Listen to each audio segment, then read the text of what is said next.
I'm Rob Licuria, senior editor at Felder Derby, here with Shaheed Qaasim, the editor on Poker Face. Shaheed, Poker Face is very genre bending. It tonally shifts from broad comedy to heartfelt dramatic moments and suspense. Um, does that present any unique challenges as editor or opportunities? Yeah, I would like to actually look at them as opportunities. And I love that you said that, because one of the great parts about the show is the genre filmmaking that gets inserted into it. And, as you know, Ryan Johnson's such a great filmmaker himself who did, Knives Out, his most recent movie, Glass Onions, is very well versed in genre. And I think for myself as an editor who has experience in horror, comedy, drama, action, sci-fi, it allows you to use all those skill sets that you've developed over the years to help tell these very unique stories that we tell from episode to episode. Yeah. And what about the fact that this show is a case of the week murder mystery and it has it kind of harkens back to the old classics like Columbo and Murder She Wrote and Monk. Does that at all impact pacing and rhythm, or are you really just focusing on story and it doesn't matter at all that the show has a nostalgic element? Yeah, I mean, it definitely has a nostalgic element, and it's created through the photography, it's created through the performance, the overall look of the show, obviously the structure that we're doing in the sense that we see who the murderer is first, and then we spend the rest of our time enjoying how this murderer gets caught. So, I've heard it be called "How Catch 'Em" versus a "Who Done It" kind of movie, which is what Ryan has very, been known for, these whodunit films, and now we're doing basically a how catch 'em.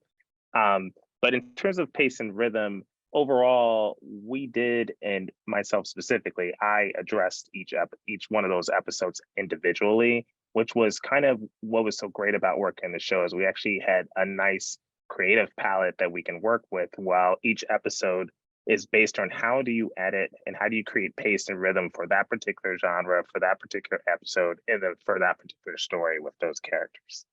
And so how do you work? Do you have any collaboration at all with the other editors on the show so that you can give the show a consistent look and feel? Or are you given license to create something for each particular episode that you're assigned to?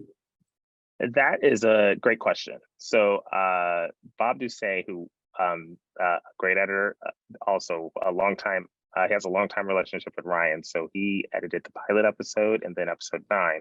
And so, what was kind of interesting in terms of how we collaborated editors tonally in the beginning of the show, as we all were kind of working and grinding out each one of our individual episodes. While at that time I was working on episode 3, which stars Lil Rel, who's a very funny comedian, very funny actor. And at that time, they were also working. The first episode to be released to the rest of us editors was episode 9. So for everyone who has watched the show knows that episode 9 is by far the darkest of the episodes. And I was doing one of those kind of light and funny. So I did think it was a little funny. The very first completed show I saw from one of the other editors was episode 9. So there was a quick moment of like, oh wow, I am not tonally in the same space as everyone else. Not actually, at that time realizing that all this was to plan, that, we were treating all these, even though it's a week to week murder of the week kind of show, we are all kind of treating them as their own hour-long independent murder mystery or how catch 'em show. And that allowed for there to be so much flexibility in the tone, which is what I actually think makes one of the things that gives the episode so much like charm and likability is how, even though we are structurally doing things very similar episode to episode, each episode definitely has a very different vibe. Like, for example, the episode Orpheus Syndrome, episode 8, that starred Nick Nolte, that Natasha wrote and directed, that for me was probably one of the episodes that had one of the most unique vibes out of the entire series. Yeah, I mean, episode 9 is so damn good, but it's so different to the rest of the series. And I think 8 probably gets close to that, but Yeah. maybe 5, but like, yeah. I can't imagine like your thoughts, and you're like, hang on, I just did a little Ray episode, and it's quite funny, but it's also quite dramatic. And then you got episode 9 where they're killing people, and and Paul Stephanie Shu and all that stuff. Anyway, Oh let's my gosh, yeah. some of those are so good. I mean, I'm glad you. Which one was your favorite? Well, look, I tell you what, I loved episode 2 with Hong Chow. I loved episode 5 with Judith Light, Esther Paper Murchison. Episode 8, you got when Cherry Jones comes out with that platinum wig. I was just like, okay, this is good. And Tim Russ as a Star Trek nerd. Oh yeah. And then of course episode 9, even 10, but and the pilot. Let's all of them. Okay, all of them. All right, we're going to talk about Orpheus Syndrome because you did 2. You did the stall, obviously episode 3 and episode 8. Yeah, and I also did the one that you quite liked, Time of the Monkey, that starred Judith Oh Light. yes, that's right. Yeah, I did 5 too. Yeah, that was episode 5. Time of the Monkey is so good. Yeah, like so you've got like this Sophie's Choice where you've got to pick your best episode or what you think is a highlight. They're all great. How do you go through that process? Do you do it alone? Do you ask colleagues, PR, agents, directors? What do you do to pick the best episode? How does that? Oh my gosh. And I feel fortunate enough to have worked on a series where it was actually very difficult to pick an episode that you were going to submit for Emmys, because I did go around and ask colleagues, fan viewers, agents, and I'll be honest, it wasn't very helpful because in this particular series, everyone had a different episode that they loved. So I kind of made the choice for myself, and every single one of those episodes were a joy to work on. Every single one of the directors were a joy, really powerful filmmakers, and I really loved working on episode 105, which was directed by Lucky McGee, which is also a friend of Ryan's, and I loved how funny it is, and the relationship with Ipetha and Judith Light, the relationship, and how wacky it was. But I really felt like episode 8, for some reason, gave me the greatest amount of flexibility, and maybe I'm even saying this wrong, but allowed for me to kind of give it kind of an editorial vibe. I felt like there were a lot of things that were found in editorial in terms of like pace, flow, rhythm, that really kind of, for me, gave that episode kind of like a vibe to it. And I think that's one of the things that I love about filmmaking is it's such a collaborative medium, and you don't always have space to insert who you are into the episode as an editor. And I felt like 5 for some reason gave me a little bit more space to insert a little bit of my own, a lot more of my own creative vibe into that episode versus some of the other ones. Yeah, I think I know what you're saying, and we're going to do a bit of a deep dive into that. Before we move on to 8, with 5, that last moment when you see Judith and Esther and a paper in the back of the car, and they're just looking at. I mean, I get that out of my. It's so good. But let's talk about 8 because yes, Natasha Lyonne directed it. She co-wrote it obviously as well. Yes. It's such a great episode. It's got some great actors, some real heavy hitters. Let's go there straight away. So you've got the interplay between Charlie and the character played by Nick Nolte is some of the best acting I've seen in a long time. Did it take long for you to find the right sequence of shots to really underpin the emotion of the scenes between them?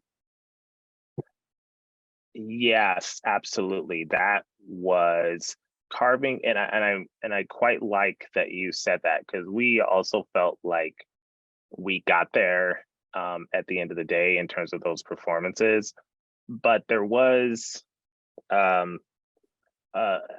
good amount. There was work to do in the edit and those particular series, and sometimes so sometimes it's not all there.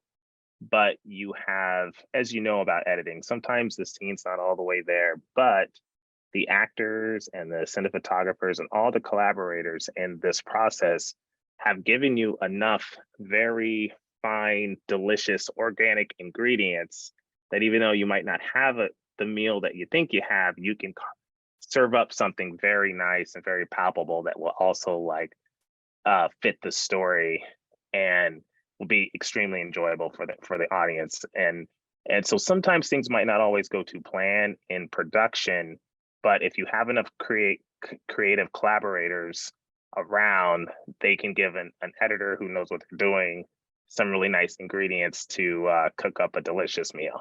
Yeah, it's a really good way to put it. I hear the food analogy quite often from editors, also sound editors, and because you're getting various ingredients and you've got a little bit of this and a little bit of that. But if you don't edit that properly, I wish people would understand this better. Like the show just falls apart. Like I'm completely out of the story, and I need to be in there. I need to be looking at Nick Nolte's face and then looking at the reactions, on Charlie's face.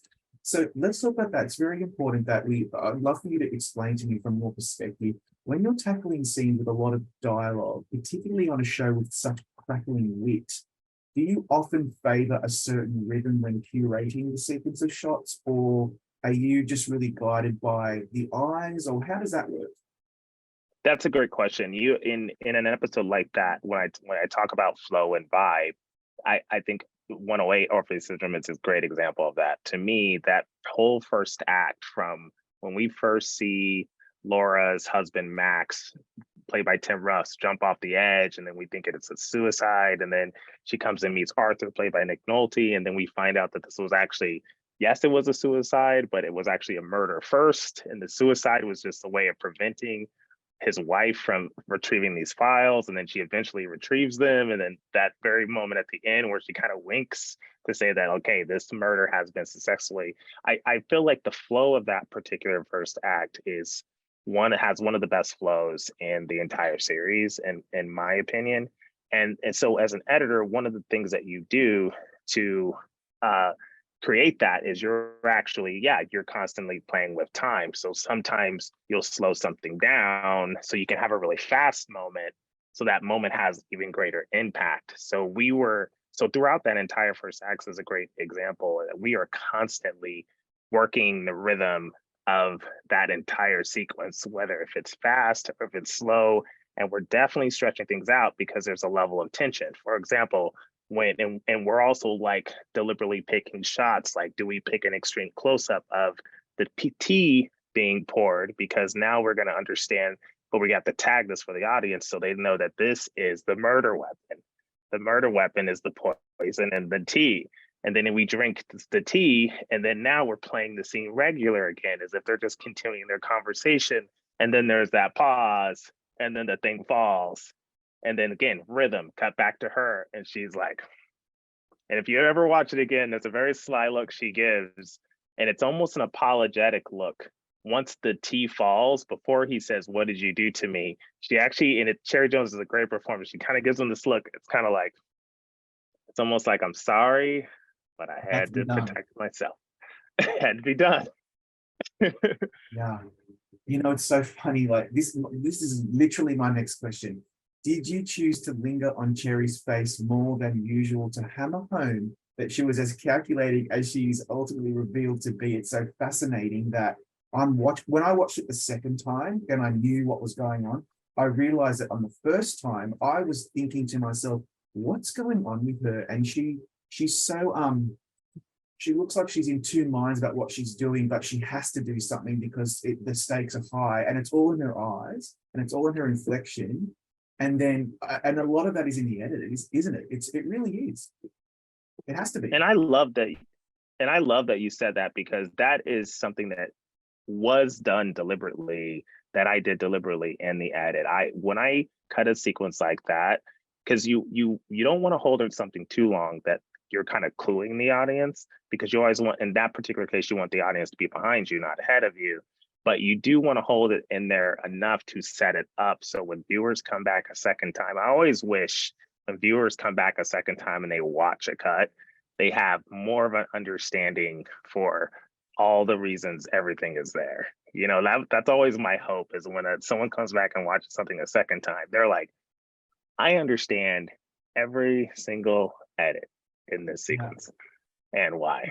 And why? I mean, obviously, the first time you just want us to be in the story, we're invested, I'm feeling emotions and whatever. But if you ever do watch stuff again, that's the beauty of watching things a second and third time, because you can You can see the telegraphing, you can see what you're trying to do, the shots that the cinematographer has chosen, the choices made by Cherry, and of course, Natasha as editor, giving her guardrails. It's so fascinating to me. I mean, I wish we had hours to talk this, but we don't. So Oh my God, I wish we did too. Yeah, because it's it's, so because interesting. it's all, because at the end of the day, like some of the uh basics building blocks to storytelling and filmmaking are quite similar across the genres. And in this particular case, you're talking about setup, delivery, setup, delivery. So like, how strong is your setup? So like, because the delivery is what we feel, but the setup is kind of the catalyst to that secondary action. Yeah, absolutely. Natasha Lyonne is the heart and soul of the show, right? As Charlie Cale. What do you most value about and admire about her, not only as number one on the call sheet, but as a co-producer and then of course as a director on this particular episode? I would say in one word, freedom. I think she freely expresses herself as an artist. I think she's free in her performances. And I think she's also free as a director and a writer. And to me, what that means is you have to be able to kind of completely open yourself up to all possibilities and then know how to, because I believe that gives you more creative access, and then be intellectual and smart enough to be able to funnel all these possibilities that come into you and then focus them outward to where you have a very clear strategy and a very kind of I don't want to say specific, but almost full focused storytelling. I think that's one of the powerful things about Poker Face is um, we really take the audience through this journey, and the decisions that are made are quite specific, and it's very efficient the way we move through the episodes because of the specificity of the way we're putting everything together from start to finish. Excuse me. Yeah. And it also makes it somewhat tricky when you do a show like that because every scene kind of works with the other scenes. You know what I mean? So when you watch the episode, it's like almost everything, like almost every scene has to work. That's not necessarily the case in every series. Like, some series have like a B story or like this, and sometimes you don't need to like have every scene like knock it out of the park. But if any one of these kind of major story beats don't work, a lot of the whole thing can kind of fall apart. So, as a result, though, it it it it, it brings you a different challenge than what you might have on other shows, and I find those challenges to be quite exciting and quite invigorating. I would also assume that you learned a lot about your process as an editor on this show, given how specific it needs to be. It's a puzzle, and we're going along with this journey. We're trying to puzzle it together with Charlie. Would that be a fair assumption? Oh my, that is a fantastic analogy. Is the puzzle pieces, or it's like a treasure map, you know. But what we do structurally that's unique and also quite cool in this show is, we show you who the murderer is first. So then, and if we are, in us editors and us creators, if we're all very good at lining out who these characters are at the beginning, we always start off not with Charlie. So we have this like beautiful space in the first act us as editors to really get you to kind of like learn and understand about and empathize if you need to, or hate or love or laugh with these characters, and then to learn about them. So then when Charlie gets brought into the story, and then set up all the individual pieces of the murder. So then when we just kind of throw Charlie somewhere in the story, if it's in the middle or back, wherever, we have enough information as an audience where we can just be on the ride with her and just kind of enjoy as she's kind of trying to figure out, put all these pieces together. Yeah, there's really nothing like this show. I love it so much, and I'm really glad we got to talk about it today, Shaheed. Thank you for your time today. Congratulations on some great work. Yeah, and there's and it's like and it's so cool. And thank you again for the time too. And it was very much a treat to work with Brian Johnson and Natasha on a show like this, and especially with kind of the creative flexibility we had, because these days I feel like editing is one of the most powerful creative resources you have in filmmaking today. And it was quite a treat to be part of that with so many great collaborators and great artists on the show. Totally agree. And it's something that we as the audience maybe don't understand as much as we wish we did. So thank you for explaining it, and congratulations again. Thank you, my brother. Appreciate it.